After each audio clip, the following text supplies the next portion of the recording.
Justice, I think I need a Tesla, but we'll get into that in a minute. How are you doing this morning, Justice? I'm fantastic, and I absolutely need a Tesla. Yeah, There's no maybe for me. but what happened to like the $56,000 Model Y? I'd probably sell. Zach would be surprised to hear this, but I'd probably sell my Ionic 5 and go get a Model Y if it was still like the same price, 56 grand. Because Yeah, man, I've last night I was at Electrify America, and this time I actually needed the charge because I didn't charge at home because I knew I was going to be going by the Electrify America station, got 2 years of free charging. I was like, well, I'm just not going to charge at home today because I'll be going by the station, get my free electricity. I went to the station, and on the Electrify America app, it said 1 out of 4 stalls was not working. That's fine. That's kind of par for the course for Electrify America. Uh, I pull up, and 3 out of 4 were not working. And nice. there, Okay. yeah, so I had to wait 30 minutes to plug into the one charger because there was a Mustang Mach-E there. That's not cool. I immediately texted the Tesla technician from my region, the guy that I met at Starbucks one day when he just said, "I love your car," and then we became friends. And I asked him, like, "Do you know when Tesla's opening the Supercharger network? Because I need reliable charging." And we'll see what he says. But Well, I mean, then once they open it up, we can all have to wait 30 minutes to charge our vehicles because some people with like Ionic 5s will be in a spot charging instead. yeah, it's rough. But I think Tesla would be able to grow the network proportionately as we start paying people like me start paying the supercharger network 69 cents a kilowatt hour or even more than that. I don't know. I think Tesla would be able to keep up. If any, I think you've said it before. If anyone Yeah, could make charging an EV a profitable enterprise, it would be Tesla. And I hope they absolutely. find out a way to do that. But yeah, that was not a good EV experience. I would not wish that upon anyone because I know EVs are generally better for the environment, especially over the long run, the life of the vehicle. But I can't wish anyone the hassle of having to wait 30 minutes to plug in to the one charger that's working. So that's why I keep telling people if you travel a lot and you can afford it and you drive plenty of miles, probably should just go for a Tesla. Well, I'll tell you what, Justin, I'm going to be traveling this weekend out to the coast.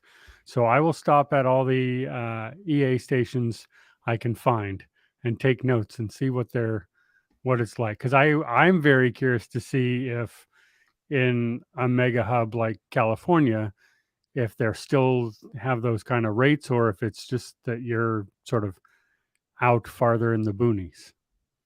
Yeah, I don't know. I don't know. But the struggle is real. First world problems.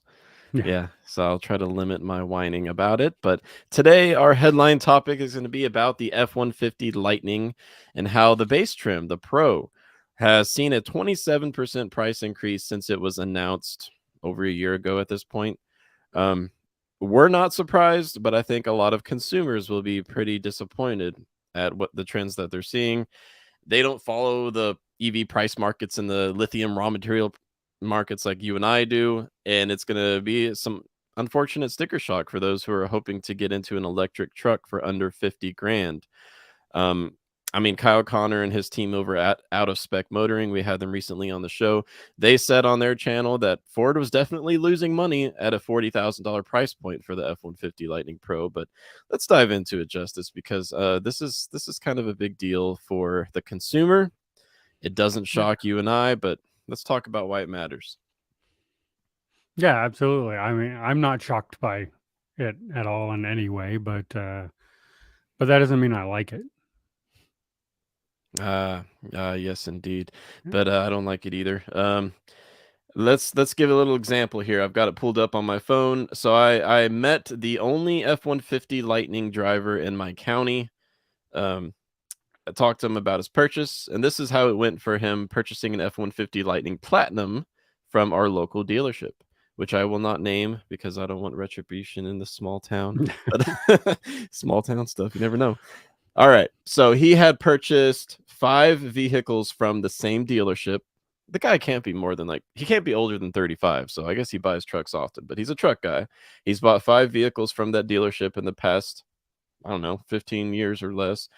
And he reserved an F-150 Lightning with this dealership. It's in West Virginia. Okay. They said, didn't get it in writing, and I should have been there to help him. I would have said, get it in writing, get it signed. But they said they would have no markup. It would be at MSRP for the Lightning Platinum, which is around $90,000, maybe $93,000. It's not cheap. But once the vehicle arrived, they tried making him pay 20 grand over. 20 grand over. And he said, nope, not doing it. And he left the dealership, physically left. Then they called him back and said 15 over was the best they could do. He said nope and reminded them that he had purchased 5 vehicles from them in the past. They said, okay, 5 over. That's the best I can do. And he ended up buying his F-150 Lightning Platinum for 5 over MSRP when the dealer had told them it would be at MSRP. That's just the kind of experience that, in addition to the MSRP increases, those looking to buy an F-150 Lightning and probably the Silverado EV come the end of next year, they're going to be having to deal with changing MSRPs because the market is changing rapidly. It costs more to build an EV, but also dealer markups. And Cybertruck, where are you? Because we would love to have electric trucks on the market besides the 100 grand Rivian that, no haggle pricing.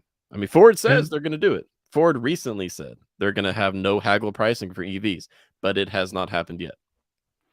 And Ford keeps raising the MSRP, so no haggle gets you to, like as you said, $100,000 Rivian. There's no haggle on that. You just want to pay the $100,000, no problem. Yeah. So no haggle can mean a lot of different things out there. Yeah. But yeah, everything in writing, at this point, I hope everybody would know that, always get everything in writing because, of course, that's what the dealer's going to do. That's why we say don't talk to them on the phone. Don't just go in person. Do it by email or even text message. If he at least had a text message, he would have had some more pressure. But I still doubt that dealer would have honored that. Yeah, and that dealer still has a demo F-150 Lightning Platinum, and the price on the sticker is marked up 40 grand to about $140,000. That is like, I would buy a Rivian hands down before I'd buy an F-150 Lightning for over 100 grand.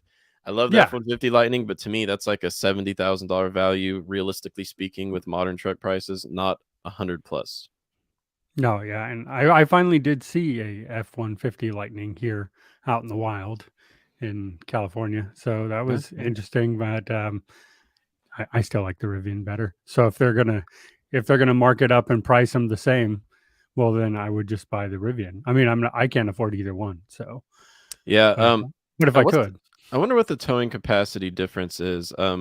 I'm going to go ahead and tell everyone how the pricing has changed over time for the F-150 Lightning. Do you want to go ahead and dig up? I want to know which has more towing capacity because I think it's the F-150 Lightning. The Rivian, I'm almost positive it is. The Rivian R1T is more for outdoor adventuring types, off-roading adventures, things like that. But the F-150 Lightning is definitely better built for, work uses, hauling, towing, stuff like that. But it doesn't look as cool as the Rivian, in my opinion. So price changes over time. When the F-150 Lightning was announced, it was announced that it would start at just a hair under 40 grand for the Pro trim. And then XLT on upwards to the Lariat and the Platinum, you went towards 60, 70, 80, $90,000 before markups. But now, after the latest round of price markups for the F-150 Lightning, it used to start at $39,900. Now it starts at about $52,000. That makes sense to us considering what we've seen in the overall market and raw material costs. Ford's just trying to make some money off their base trim F-150 Lightning Pro, but it is not good news to those who are hoping to get into an electric truck more affordably. I wonder if this applies to their thousands and thousands of fleet customers. I know a large chunk of F-150 Lightning orders are from fleet customers because they can recoup the additional expense of going electric quicker because they drive more miles. They save more fuel. But 27% price increase. Wow. Yeah, that's And I'm sure it does apply to their fleet customers because, as you said, Ford's saying they're not making money.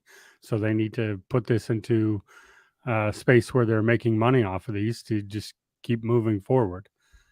But I did find out the towing capacities, and they're not even close. But What is man, it? they're different than I thought. So the towing capacity on the F-150 Lightning is 7,700 pounds, and the towing capacity on the R1T is 11,000 pounds. So the R1T is way more capable? That doesn't sound Yeah, right. that I doesn't sound right at all to me. But fact check that, double fact check that, because I thought the F-150 Lightning was like 10,000 pounds or something like that. yeah, okay. Well, no. In fairness, I'm just doing a Google search. Okay, so 2023 uh, F-150 Lightning is going to be up to 11,300 pounds, as low as 5,000. But the Okay. 2022 Lightning is 7,700 pounds, Hmm. and the R1T is up to, so I don't know where it starts, but 11,000 pounds. So currently in 2022, the R1T takes towing capacity.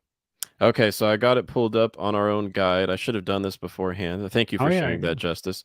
Yeah, I was multitasking, but we've got our own guide to the F-150 Lightning. I'll admit the last time I updated this was a few months ago, so I'll have to get the latest price info on there. Sad, sad. But here is the info that Ford has released, and it varies based on the battery pack that you get, right? So the standard range battery pack for the F-150 Lightning is only available with the Pro, as far as I understand it. Um, right? I think so. I have to look. 230 miles of range, payload capacity 2,000 pounds, towing capacity of 7,700 pounds for the standard range battery. I remember getting this directly from Ford, and extended range battery pack opens towing up to 10,000 pounds, but lowers payload because the batteries are heavier. That's interesting. Something we're not used to thinking about for trucks. I'm not a truck guy. I'm not going to pretend like I am, but that's interesting. Lower Yeah. payload because of heavier batteries. Yeah, interesting stuff. But That I mean that makes sense, I guess, yeah, because you're offsetting the payload weight with the battery weight. So yeah. it was No, the interesting. R1T is the one that surprised me. I was surprised it actually had Yeah, that much towing yeah, but I know capability. So one thing they both have in common is that on the towing reviews we've seen online, real world reviews, they both lose about half their range by towing a trailer yeah, that's not even full, or like an yeah. RV that's relatively small. Um, But to be yeah, sure, that's not. People get confused. That's not because of the weight. It's because of the aerodynamics of it. aerodynamics. Yes, yes. It's not the extra weight that's losing so much of the range. I mean, it loses some, but it's the aerodynamics of pulling a trailer behind you. So, as Yeah. you said, you pull an empty one, and you're going to lose a lot of range. Mhm. Yeah, and combustion powered trucks also lose a lot of range when they're towing. Hmm. However, it's just a lot easier to pull into a gas station and get some diesel or gasoline. So that's the big difference there. For my region where I live, I would not recommend anyone who needs to tow often to go electric for their truck yet, because as I've told you many times on this show, I am the charging station. There's a Tesla Supercharger. I charge at my house, is what I'm saying. There's a Tesla Supercharger 15 minutes away and then nothing for like 30 miles. So, anyways, I digress. But yeah, I don't know. I had some other news stories I want to share. Can I dive in? Yeah, yeah, Okay. Now, I am a fan of what seems to be on the way with the Honda Prologue. Okay. Now, I say mm, seems to be because we haven't seen it in person yet. It is still pre production, but we've had an improvement. We now know what it is going to look like on the exterior and the interior because Honda released some new images. So, I'm going to go ahead and pull this up directly from Honda. All right. Here is the 2024 Honda Prologue. They have an all-wheel drive variant featured here. They say it is a rugged look. I don't know if I'd call it rugged, but hey, what matters to me is that it's going to be capable. It's Ultium powered. GM is building the Honda Prologue for Honda. Honda is working on its own electric platform, but that's going to come after the 2024 Prologue. They were late to the game, just like Toyota has been. But yeah, this is what the Prologue is actually going to look like. I think the interior looks decent. I like that it has some what appear to be physical buttons. Can't confirm that, but that would be cool. I'd like some physical buttons. Yeah, what do you think, Justice? I'm not as much on the physical button part. Yeah. Tesla, That whatever. that's not well. I do like them. I'm not all in on the Tesla part of it either. Like there's a balance in between, but what struck me about it is how much it looks like a regular car. Yeah, like the kind of like the ID4. Yeah, I mean it's one of these things that you look at it and you go, okay, yeah, that fits in the current uh, culture of cars that it's out there right now, the infrastructure, and I think there's a lot of these EVs. Yeah, actually, I agree. It does have a sort of Range Rover vibe, uh, but a lot of these EVs are going for the Tesla, like completely different look and completely different idea, and that turns a lot of people off. Not me. I'm one who loves the look of the Cybertruck, and can't. But I know a lot of people who think that's ugly and horrible, and I think Honda's smart to just bring something that looks like an everyday vehicle on the road that people like and just electrifying it. I think that's a smart strategy for them. Yeah, I can't help but agree with Learning Fast in the live chat saying that he thinks it's going to be years and years before high volume production gets underway for the Honda Prologue, considering that GM is building them for Honda and GM already has to manage production of the Equinox EV, the Blazer EV, the Silverado EV. I agree with Learning Fast that Yep. you'll be lucky if you can get your hands on a Honda Prologue EV in 2024. Reservations have not opened yet, but when they do, if you're interested, I would get on that list immediately if you really want a Honda Prologue EV to have any chance of seeing one before 2025. Now, on our own YAA guide to the Prologue, which I did update today, I want to compare and contrast what the concept design was and what the actual pre-production version is. So this is the concept released last year. And this is the production-ready Prologue EV. Which do we like better, Justice? Well, Here's the I'm gonna rear, if you say, wanna see the rear. Okay. okay. Looks like I deleted the original, concept, but anyways. From the front, I like the concept a little bit more, but again, I like the funky designs.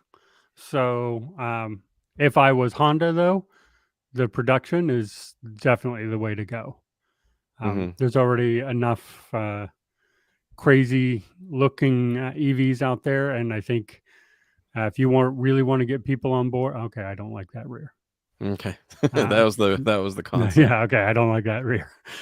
Um, yeah, that's Well, no. But should I like the front get of on the that wait concept better. list. Uh, You should get one uh, for yourself, Justice.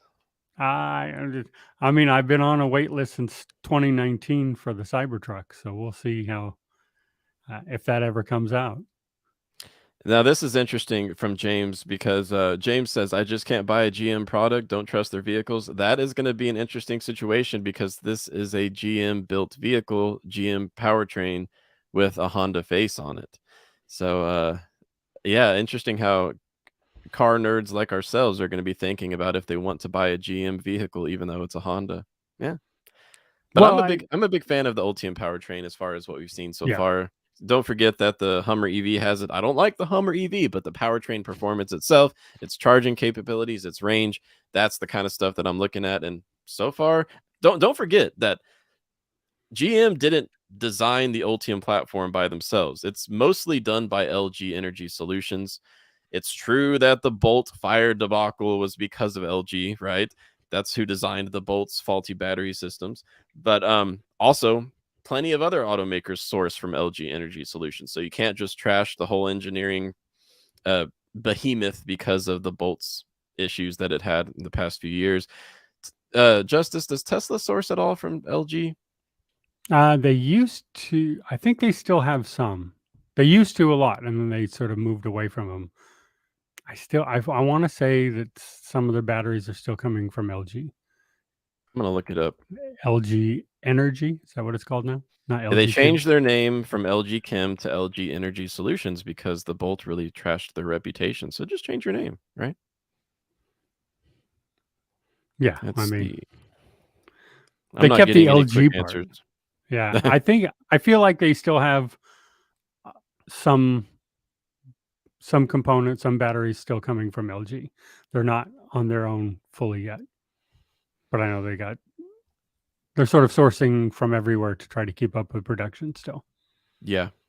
Yep. So what news items did you see this week that got you interested in the electric world, Justice? Well, so I have two that are somewhat negative, um, That's fine. and and Negative Nancy over here. they drew my attention because they countered my often verbose opinion about things. So I will start with the um, car hauler story. I'm sure you remember that story. Oh, yes. Um, Okay.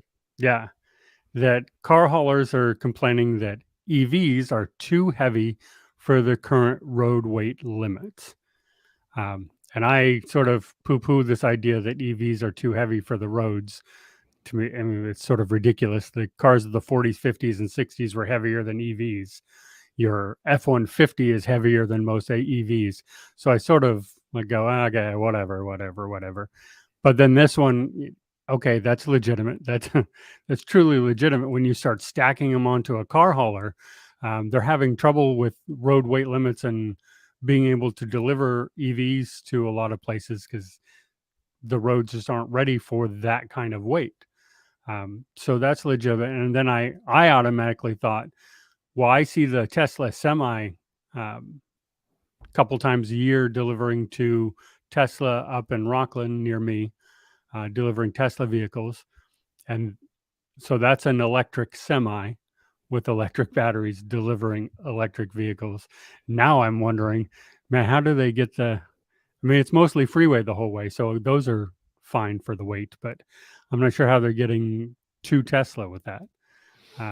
So I thought there was a good point of, no, I don't find them too heavy individually, but when you start stacking them on top of each other, there's a point there. Yeah, and the haulers probably get paid for how many vehicles they can transport, and if they're not able to transport as many because Hmm. they weigh more, then that's going to affect their bottom line. But what they're proposing is not a massive increase. They're proposing an increase from 80,000 pound limit to 88,000 pound limit. So that is an increase, but it's not the end of the world when it comes to that. I just looked it up to look at the weights that you were talking about. Hmm. My Ionic 5 weighs 4,600 pounds. That's a lot for a basically hatchback slash SUV crossover. It's a mix between the two. 4,600 pounds for the Hyundai Ioniq 5. The F-150 combustion version, okay, not the F-150 Lightning, weighs about 5,000 pounds. So, like you said, 5,000 pound vehicles are nothing new. It is Yeah. different. We're talking about smaller vehicles that weigh that much, but yeah, I But mean, but the roads were made to handle them, and they can handle them individually. Stacking them up, yeah. I mean, it's not a huge increase. I mean, it's a 10% increase though that they're asking for, right? yeah, I it's mean, marginal.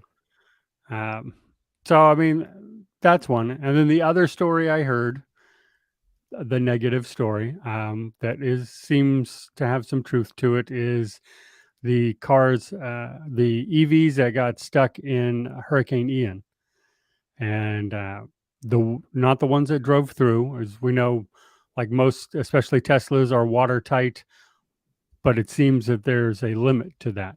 If they're Mhm. sitting for hours flooded, it seems that the water may be seeping into the batteries and corroding some of those components. So it becomes an issue. Yeah, I imagine that is true. I don't think that's a Yeah. FUD as they call it or whatever, because it's corrosion. That's just Yeah. chemistry right there. Um, that is And a hazard. you won't know until you try to start the vehicle, Yeah. Whew. and it may have thermal runaway and catch on fire on you. Yeah. So that's what they're reporting down in Florida from some of this. So that's something to think about and look about, is that they're not quite as bulletproof from flooding as I, at least, had thought. I'd never thought about what it's like if it sits for hours and hours in a Hmm. flood. And then now, of course, firefighters do have to be trained on how to put out an EV fire. It's not the same as putting out an ICE vehicle fire. Yes, and I believe salt water makes corrosion worse. Yes, yes. Yeah, that Salt sounds. water makes it much, much worse. So, That's why salt messes up the underside of vehicles in my yeah, region. Yeah. Yep. Otherwise, it'd just be like a car wash, huh? But yep, it's car salt wash for water. your batteries, not good though. Yep. So that's something we'll have to keep an eye on. I'm not here to sugarcoat anything, so I definitely want to learn more about this Yep. personally and bring what I find back to the viewers and listeners. But Well, and that's why I bring both those up because I've done a lot of research, but every once in a while you come across these stories where something's very different, like a Tesla going through a flood, no problem. You see videos of that, they're watertight, no problems. Well, but what happens when they sit for hours because of a hurricane? Or EVs being too heavy? Well, that's silly. Well, except when you start stacking them, and then that's a real problem. So I do try to keep my mind open and I present stories where I feel like I may have been wrong on the overall. yeah, well, yeah, it's okay. We adjust as we learn. Yep.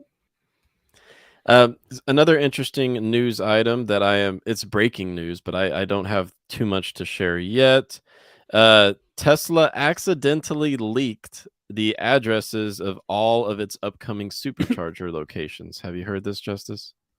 I have not. I love Yeah, accidental leaks. yeah. I'm gonna screen share it. I'm learning about this in real time, so I'm gonna click on the link and hopefully I don't get like a virus or something. But so this is from Electric. I love their content. Tesla briefly leaked all upcoming supercharger locations. This is as of this morning on October 7th. Um, it looks like it was a little mistake, an oopsie, and then they cleaned it up. But let's see if we can still find where this was at. All right, it says it was clearly a bug as Tesla quickly rectified the situation by removing the specific addresses and instead only including the town or city. Oh, well, that's not that big of a deal. Because what I care about is like where is it going to be, not the exact address. I care about the Yeah. town, the city name, the state. I don't care about the address. Ah, that's a nothing Well, burger. there's well, that's Alabama. What about North Carolina? Look, someone made a map called Tesla's Big Q4 Oopsie. Um, why is it only Canadian locations? That's a bunch of baloney. Well, somebody made a Canada map. Oh well, we'll find out more and Must maybe be we'll more. bring it Yeah. to you guys on Monday. But yeah, Tesla, man, letting it slip. Well, I know. They think they're from California. California has the problem of accidentally releasing information into the public. Yeah, that is true. Speaking of Tesla, they are delivering their first 16 Tesla semis to Pepsi by the end of this year. That's good. I mean, I care about environmental impacts and how EVs can clean up emissions and things like that, especially with renewable energy powering them. And one of the greatest ways to do that is to electrify big rigs, 18 wheelers, and Yeah. to make sure that we build out charging infrastructure for them because we'd be talking about megawatt chargers, right? For that kind of application. Tesla Semi has up to 500 miles of range, and the first 16 are going to be delivered to Pepsi. I've never seen one. I would love to see a Tesla Semi. I'd get excited, like in the way people would get excited if they saw a Fisker Ocean or, I don't know, a Bugatti of some sort. I would get excited if I saw a Tesla Semi. Well, I've seen the Tesla Semi a few times myself in person. Like I said, they do deliver Teslas to Rockland, California, right above me. So I've been able to see that. I've seen a lot of Bugattis that they don't excite me. I would be excited to see a Fisker Ocean out in the wild. Yeah, that would be really cool. Fisker Ocean has started production slowly but Mm. surely. It's being made by Magna, which makes vehicles for a lot of automakers, including Jaguar, BMW, and a few others. And now Magna is looking at building a U.S. factory because of the power of the new EV tax credits. So the Fisker Ocean on the way. It's going to be a slow rollout, Don't expect Fisker Oceans to be everywhere in 2023, but reservation holders should be getting their vehicles next year. I'm excited for the Fisker Ocean. It's one that I've got in my like long-term considerations once we need to replace my wife's combustion Subaru Forester. But with startups like Lucid, Rivian, Fisker, and even Tesla to some extent, you got to think about where are the service centers, because there's no Mhm. plans for a Fisker service center within 300 miles of where I live. Like, you'd have to go to DC. That's too far. I'm not going to do that. Tesla, I'd have to go 170 miles to Charlotte, North Carolina for a Tesla service center. So these are some of the reasons why a lot of people in middle America, like myself, would be willing to consider a legacy automaker's EV, because I've got 2 Hyundai dealerships within a 30-minute drive. I don't know if they can work on my car yet if they're certified, but they're supposed to be soon. I have 3 Tesla service centers in 10 minutes from me. So I'm jealous. it's a little bit different. Like when I listen to the infrastructure chain differences, it's always amazing to me how all that goes. It's like EV adoption. Yeah. So like 39% in California almost, Yeah. and like 5% everywhere else. It's crazy. So I mean it's hard to get used to some of those ideas here. Yeah. I rely on you to tell me what it's really like. Oh, yeah. Well, that's a whole nother topic. We should have a show all about that. But I am working on compiling. Well, honestly, I'm just waiting on more automakers to release their Q3 2022 EV sales numbers for the US. I have updated our, I'll pull it up for you guys. It's our EV market share page on joinya.com. Pulled up. I've updated it with every automaker's numbers so far, but we do not have all of them yet. Okay. Waiting on a few, and then we'd be able to get some updated numbers, but it's looking like it'll be yet another increase in US adoption of electric vehicles. In the last quarter, we were at 5.6% fully electric, not including plug-in hybrids. If you include that, it was like, I don't know, 13%. Here's the summary of what we had in the last quarter. By the end of next week, we should be able to have a full update for Q3. Yeah, looking forward to seeing that. Tesla does not break out their sales by geography. So the way we traditionally figure out how many Teslas were sold in the United States is to look at new vehicle registration data. Yeah. Yeah, it's not too fun. Which Kind of a would pain, but that I mean that almost seems more accurate oh, than it relying is more accurate. I like on that. the Good point. more than relying on the OEMs and salespeople's figures. The registration is pretty straightforward. Yeah. Here is the data we have so far as of yesterday afternoon for Q3 2022. I'm not going to go through it in detail, but if you're interested in this, I'll drop a link in the chat. Yeah, so General Motors cranking out more EVs. Volkswagen doing the same. Hyundai Kia suffering quite a bit through supply chain constraints. Their EV6 and Ioniq 5 sales dropped a lot, not because people don't want them, but because they can't make them. Yep. Yeah. I mean that's the problem with a lot of these, right? Is there's the demand is still higher than what they can produce. Mm-hmm. So I mean that's why you get $20,000 markups on F-150 Lightnings, because they just can't. The OEMs can't keep up with demand. So our adoption rate, I think, is artificially low right now, just because there are a lot more people who want to buy these that just can't. Yeah, that is true. We'll see what happens by 2025. I figured I'd wrap up the show with this resource. I dropped it in the chat. If anyone is interested in finding out exactly how clean the energy grid is in their region, this great resource shared by Electric. I'm just going to call them Electric, but Electric is what they're called. They have this awesome resource from the Environment America Research and Policy Center that shows how much of your energy comes from renewables. If you hover over it, it gives you the details. So why would Iowa have 31% of its electricity being renewable? It's because Iowa has a ton of wind turbines. Yeah. Texas, 9%. And, oh, sorry, that was in 2012. Wow, look at that. Look at that change. I was citing Yeah. 2012 data. 2021, Yeah. Well, I'm looking at 70%. California. I'm like, that's not right for now. I bet it That's is. 2012, 33% in 2021. 2012, right? Is it 2021? So Yeah. look at the data. It's got 2012 and 2021. Okay. So you can see the change over 9 years. But I bet 33% of California's electricity was from renewable sources because they still have to have those natural gas plants and whatnot going on. Um, what I'm wondering is why doesn't this have hydropower listed on here? Yeah. Okay. I'm starting to Yeah. think this is not as cool as I thought because I don't see hydropower. For Yeah. example, Which New accounts York, for a lot of yes. ours here. Yes, and Yeah. New York gets a ton of its electricity from Yeah. hydropower, so that confirms. All right. I'm going to stop sharing this resource. What were they again? Is there? I don't see nuclear on there either. Yeah.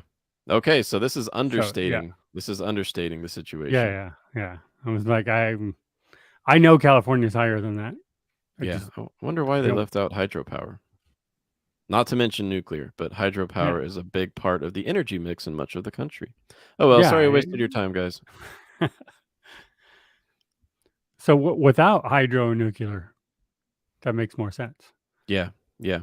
Um yeah, maybe we'll get into that in another show, but I think we'll wrap it up for today. Uh, Top line summary is that the F-150 Lightning is now 27% more expensive, starts at $53,000. I also mentioned how charging at Electrify America sucks. Hopefully it gets better. That makes me think about buying a Tesla. Yeah, but that's Mm. that's what you missed out on in today's show. And don't forget, before we go, just Nissan Leaf here to stay. That is big news. Thank you, Yeah, Justice. well, Nissan's staying. Yay! Yeah, Nissan Leaf was rumored to be on the chopping block, but now they said the Nissan Leaf is here to stay. That is from a Nissan executive.